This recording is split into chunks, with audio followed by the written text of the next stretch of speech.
Hi everyone, and welcome to this episode of OneTake.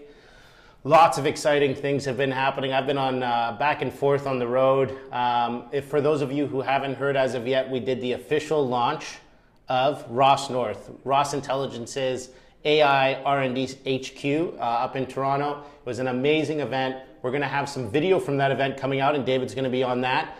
So don't worry if you weren't there in person. You're going to be able to kind of watch some videos from it. Also, there was some great coverage. There was obviously coverage from our blog, there was coverage from the CBC, and there was also coverage from U of T Computer Science and the University of Toronto overall. So David, can you put those three links in the bottom there for folks to check out?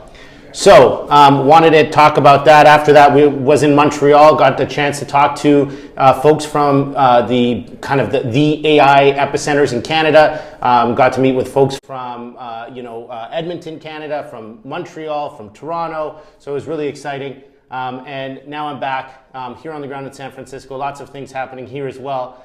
So always great to be back. But this isn't about the past. This is about what we're doing right now, and it's also about what question I'm answering. So David, what's going on? All right, Andrew. So we had a great question from John Stewart. He asks, where will lawyers most notice the impact of AI on their practice? And he threw in a second question in there, a fun one. Yeah. Is there a corollary to ROSS Intel's success? Yeah. And you losing the tie? That's fun. I'll do the second question first because that one's the easier one. I'm not sure. I actually recently was exchanged some tweets with Bob Ambrogi on the fact that I used to wear bow ties before. I do miss wearing a tie sometimes, but getting away with being able to wear a t-shirt is something that is always good. And I even got to wear a t-shirt when we cut the ribbon at Ross North with the Mayor of Toronto and the President of the University of Toronto, so I could get away with it. And I don't know if there's a connection there, but I certainly prefer it. The first question's great. So where are we going to start seeing more and more of that? In the past, I've talked a little bit about where the concept of a centaur lawyer, so kind of working together in a symbiotic relationship. But one thing I noticed, and I was recently speaking over at Legal Week West, and one thing that came out was we want use case examples of things. So let me give you a couple examples of how ROSS could potentially help folks in their day-to-day practice when it comes to legal research, and then I'll chat a little bit about AI contract review and maybe touch on some other tools that are in the market.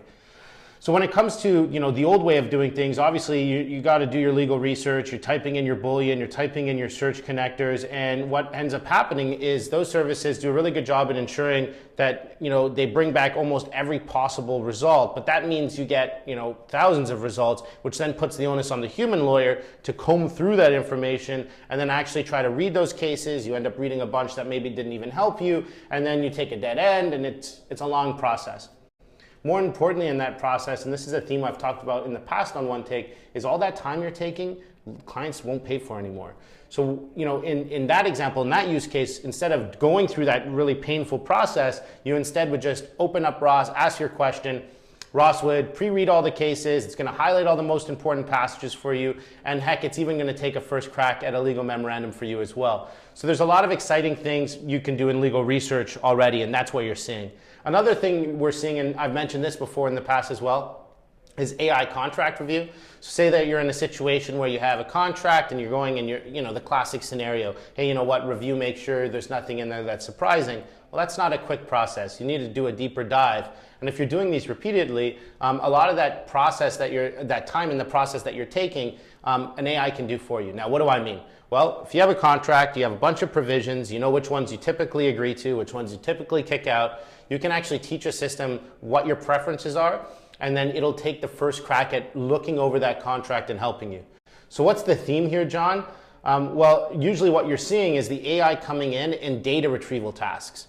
So that's where you're going to continue to see AI in the practice of law. It's in that data retrieval. It's going to go out there. It's going to grab that information. It's going to bring it back. And this is why it's so important. And this is why I think, the news of lawyers' demise has been greatly kind of, hyped up. We're not going anywhere because these systems then, when they bring you back that information, The lawyer is the one who interacts with it, and the lawyer is the one who advocates. The lawyer is the one who advises the clients, etc.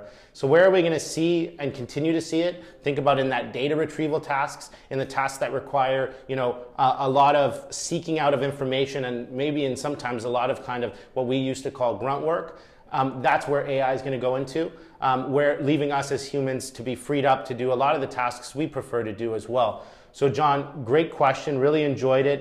We got into a great discussion about different use cases on AI recently at Legal Week West in San Francisco. And so David, if there's an article that Legal Tech News came out on that review of the panel, it was really engaging. It was kind of a hot topic of debate.